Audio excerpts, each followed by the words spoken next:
This channel does not promote any violent, harmful, or illegal activities. All content provided by this channel is meant for an educational purpose only.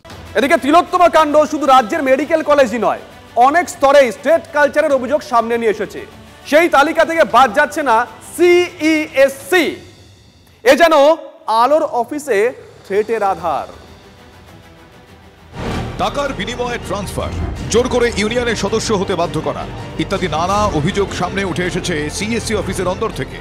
অভিযোগের তীর তৃণমূলের শ্রমিক সংগঠন আইএনটিটিইউসির সদস্যদের দিকে।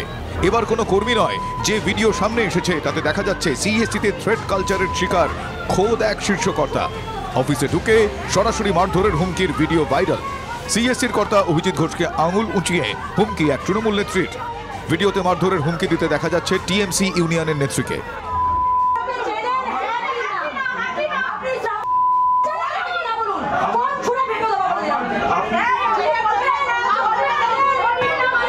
তিলোত্তমা কাণ্ডে প্রতিবাদ মিছিলে থাকায় একাধিক কর্মীকে মারধর, এমনকি কাজে যোগ দিতে না দেওয়ার অভিযোগ সামনে এসেছে। কিন্তু শুরুটা তিলোত্তমার জন্য বিচারের দাবিতে প্রতিবাদ মিছিলে হাঁটার জন্য নয়, বরং অনেকদিন আগে থেকেই নাকি এই থ্রেট কালচার চলছে আলোর অফিসে। অভিযোগ করছেন প্রাক্তন কর্মীরাও।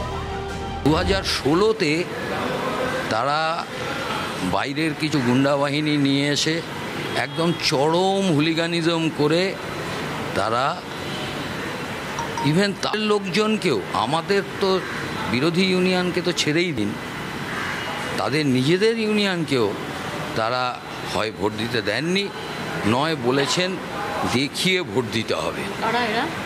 এই তৃণমূল ইউনিয়নই এর কিংপিন হচ্ছেন সমীর পাঁজা। বলছি তুমি রাত দখল দিন দখল করে বেড়াও, তোমাকে অফিস করতে হবে না। আমি বললাম আমি বিকাল 5টার পরে অফিস ছুটির পরে আমি কোথায় যাবো, এটা আমার ব্যক্তিগত ব্যাপার, আমি আপনাকে কেন বলবো। বলছে না, আমরা অফিস তোমাকে করতে দেবো না। একটা টিম, এই টিমের মধ্যে রয়েছে সমীর পাঁজা, সিদ্ধার্থ মুখার্জি, রাকেশ সিং, মল্লিকা মুখার্জি। শাসক দলের শ্রমিক সংগঠনের বিরুদ্ধে অভিযোগ, ভিডিওতে যে নেত্রীকে দেখা যাচ্ছে হম্বিতম্বি করতে, তিনি কি বলছেন? যেটা বলছেন অভিজিৎ বাবুকে ঘেরাও, সেটা আমরা কিন্তু সারা সিএসসি, পুরো সিএসসি এখানে ছিল। একটা নমিনেটেড ইউনিয়ন আছে, আর পুরো সিএসসির মানুষ কিন্তু সমবেত হয়ে এই প্রতিবাদ করেছে। সিএসসি অফিসে এই থ্রেট কালচার চালানোর অভিযোগে যার নামটা সবার আগে আসছে, সেই সমীর পাঁজা সব অভিযোগ উড়িয়ে দিচ্ছেন। বিরোধী ইউনিয়নের মানুষরা তারা যেভাবে কাজ করে, যদি থ্রেট কালচার থাকতো তাহলে মনে হয় তারা কাজ করতো না।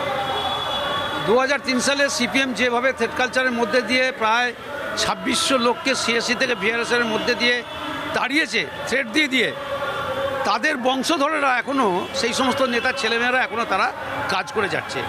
থ্রেট কালচার যদি থাকতো আমার মনে হয় তারা করতে পারতো না। সিএসসির শ্রমিক সংগঠনের নেতা, রাজ্যের প্রাক্তন বিদ্যুৎ মন্ত্রী ও আইএনটিটিইউসি নেতা শোভনদেব চট্টোপাধ্যায় মুখে কুলুপ এঁটেছেন। যোগাযোগ করা হলেও কোনো কথা বলতে চাইছেন না সিএসসি কর্তৃপক্ষ। কিন্তু ভাইরাল ভিডিও যে অনেক অজানা তথ্য সামনে নিয়ে আসছে, সে কথার বলার অপেক্ষা রাখে না। শ্রাবন্তী সাহার রিপোর্ট, TV9 বাংলা।